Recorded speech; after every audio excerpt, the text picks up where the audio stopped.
Assalamualaikum warahmatullahi wabarakatuh. Salam sejahtera bagi semuanya. Welcome back to my channel TPMDS. Selamat datang kembali pada channel TPMDS. Bagi teman-teman yang baru menemukan channel ini, jangan lupa like and subscribe serta share ke grup-grup lainnya agar bisa mendapatkan informasi terbaru dan tekan notifikasinya ya. Jadi di sini ada informasi tentang P3K Guru. Nah, dilansir dari jpnn.com, ini ada sejumlah Pemda serahkan SK PPK Juli tahun 2022. Kemudian BKN ungkap fakta yang mengejutkan. Nah, sebelum kita masuk ke pembahasan, mari kita lihat untuk masalah penggajian P3K Guru. Nah, dilansir dari Dirjen GTK Kemendikbudristek, di sini jelas sekali dari Dirjen Kemendikbudristek Bapak Iwan Syahril mengatakan ini gaji P3K jelas terhitung sejak Januari 2022. Nah, jadi P3K Guru ini sudah disiapkan anggarannya termasuk dengan THR dan gaji ke-13.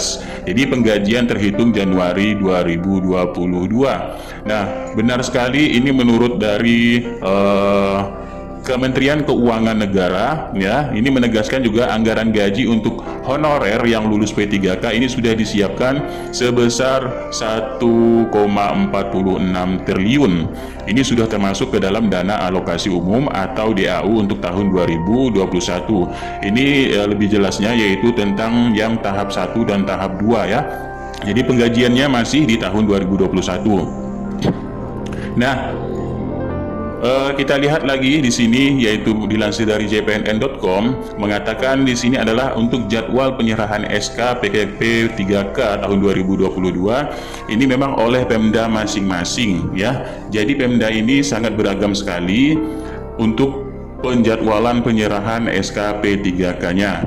Nah, jadi ada yang sudah diserahkan Februari Maret, namun paling banyak yaitu jadwal pasca Lebaran Idul Fitri tahun 2022.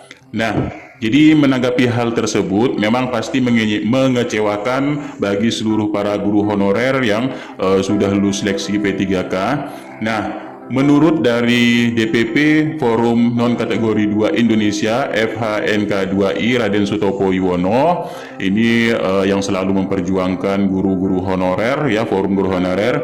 Nah, dari laporan yang diterima, ini jadwal penyerahan SK ada yang Mei mendatang, ada juga yang Juli mendatang. Nah, jadi dia mencontohkan misalkan Kabupaten Banyumas ini menjadwalkan penyerahan SK P3K ini pada Juli tahun 2022. Kemudian pada DKI Jakarta di sini penyerahannya pada Juni dan Kabupaten Pati diserahkan pada bulan Mei. Nah, jadi sebagian besar di sini Pemda ini belum menginformasikan untuk jadwal penyerahan SK P3K yang akan dilakukan. Jadi berbeda-beda di setiap daerah. Makanya ini menjadikan menimbulkan ya masalah serta keresahan di kalangan para guru honorer karena berbeda-beda jadwalnya. Makanya dari itu, untuk mengenai perbedaan jadwal penyerahan SK tersebut, pelaksana PLT BKN Bima Haryawibisana mengatakan hal tersebut menjadi kewenangan masing-masing Pemda. Jadi memang tergantung dari Pemdanya bagi yang cepat mengerjakan untuk penyerahan SK ini. Bagi yang sudah yang sudah menyerahkan berarti ketepatan dalam bekerjanya ya. Kemudian sebagian besar Pemda ini mengalami kesulitan anggaran untuk membayar gaji dan tunjangan P3K. Nah, ternyata rekan-rekan semua, memang penyebabnya ini adalah lagi-lagi masalah anggaran yang tidak sinkron antara pusat dan daerah. Karena katanya kalau dari pusat kok tidak ada masuk ke daerah. Nah, jadi itulah yang menjadi penyebab kesulitan untuk pembayaran gaji. Nah, maka dari itu kata Pak Bima, ini Pemda minta untuk waktu pengusulan NIP P3K, ada juga daerah yang mengontrak P3K ini 5 tahun. Nah, yang mengontrak P3K hanya setahun ya karena daerahnya nggak punya duit, kata PLT Kepala BKN Pak Bima Haryawibisana. Nah, jadi BKN selanjutnya sudah mengeluarkan surat agar Pemda segera mengusulkan NIP P3K. Namun sejumlah daerah karena keterbatasan anggaran belum bisa mengajukan secepatnya. Dalam kondisi tersebut, Pak Bima menegaskan BKN tidak memaksa untuk Pemda, yang pastinya prosedur ialah ketika usulan penetapan NIP ke BKN kemudian diproses dan akhirnya diterbitkan. Jadi ada kewajiban dari Pemda yang harus dilakukan. Jadi Pemda ini dalam 30 hari sudah bisa menerbitkan SK P3K-nya. Nah, mari kita lihat di sini memang permasalahan antara pusat dan daerah karena masalah penggajian, ya. Nah, jadi sejumlah daerah ini juga mengalami kesulitan keuangan daerah untuk penggajian karena DAU yang masuk itu memang ada yang tepat masuknya, ada yang tidak dan sebagainya ya. Nah, jadi BKN ini katanya sih tidak memperlambat proses penetapan NIP ya, karena penetapan NIP sendiri adalah secara digital. Otomatis kalau secara digital ini sangat cepat sekali ya, kalau sudah masuk ke pusat tinggal langsung bisa diterbitkan. Nah, begitu memang. Jadi dia menjelaskan juga usulan pejabat dari pembina pegawaian atau PPK ini masuk ke BKN akan langsung melakukan verifikasi dan validasi verbal dari untuk data-data yang masuk ke BKN. Nah, jadi jika semua datanya sudah clear, BKN akan menerbitkan pertimbangan teknis atau pertek ya untuk penetapan NIP P3K. Jadi semua proses itu menurut dari Pak Bima Haryawibisana ini sudah sesuai urutan karena ratusan instansi ini menyelenggarakan seleksi CASN atau calon aparatur sipil negara tahun 2021 ini prosesnya sangat berurutan. Jadi tidak mungkin instansi yang baru mengusulkan mendapat urutan pertama.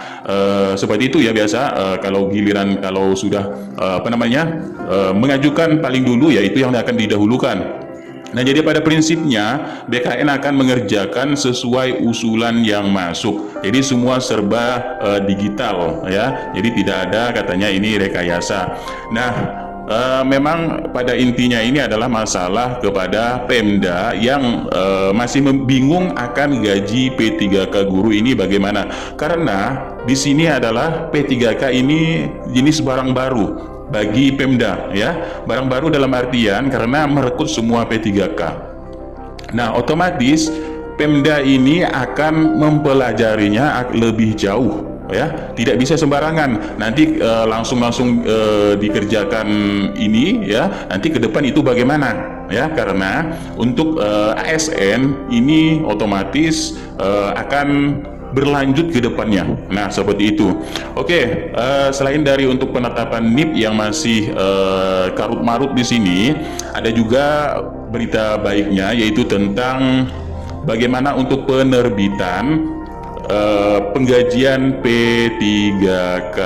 Nah, di sini bisa kita lihat penerbitan penggajian P3K ini dari pemerintah daerah atau Pemda. Bagaimana sih sistemnya?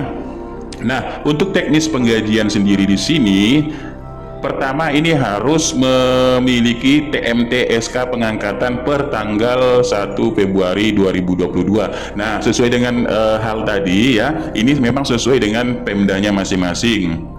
Nah, kemudian SPMT 1 April tahun 2022. Nah, apa itu SPMT? SPMT adalah surat pertanggungjawaban melaksanakan tugas ya. Surat pertanggungjawaban melaksanakan tugas ini biasanya dikeluarkan oleh sekolah masing-masing biasanya ya. Nah, karena setelah keluarnya SK ini akan biasanya sekolah ini meminta arsip untuk melaksanakan tugasnya ya. Jadi di sini SPMT 1 April 2022. Maka gaji ini akan diproses setelah syarat penggajian ini bisa terpenuhi. Yang salah satunya ini adalah SPMT ya, surat pertanggungjawaban melaksanakan tugas ya. Kemudian bagaimana sih untuk gaji ini dibayar? Gaji dibayarkan sesuai dengan SPMT ya, sesuai dengan SPMT yaitu pada bulan April. Karena kebanyakan teknis penggajian memang biasanya kalau untuk yang mengeluarkan pada bulan-bulan ini adalah bulan April untuk SPMT-nya. Jadi dibayarkan sesuai SPMT, sesuai dia melaksanakan tugas di sekolah yang lulus P3K-nya. Nah, kemudian syarat penggajian ini sampai saat ini masih belum terpenuhi. Jadi maka gaji dibayarkan pada bulan Mei tahun 2022 melalui gaji induk, ya, gaji pokok. Dan untuk gaji April tahun 2022 ini akan dibayarkan pada bulan Mei sebagai gaji susulan.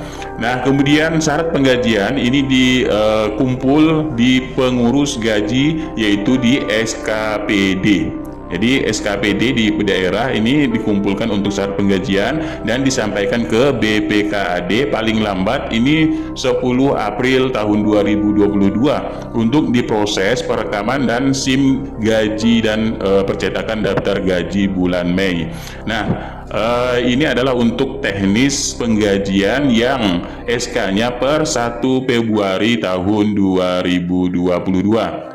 Perlu kita ingatkan lagi, berapapun kapanpun ya SK ini keluar atau turun, ini memang harus SPMT-nya ini harus segera diurus, ya.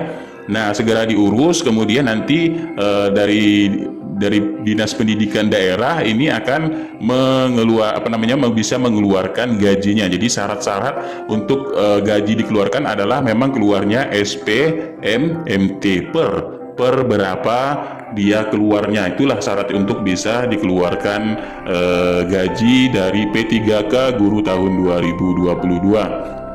Nah, itu saja sedikit informasi untuk bagaimana penetapan NIP dan bagaimana teknis penggajian serta informasi gaji. Oke, sekian, terima kasih Sobatku TPMDS dimanapun berada. Kalau ini sedikit bermanfaat, mohon doa dan dukungan selalu. Billahi taufiq wal hidayah. Assalamualaikum warahmatullahi wabarakatuh. Salam sejahtera bagi semuanya dan salam sehat selalu bagi Sobatku TPMDS dimanapun berada.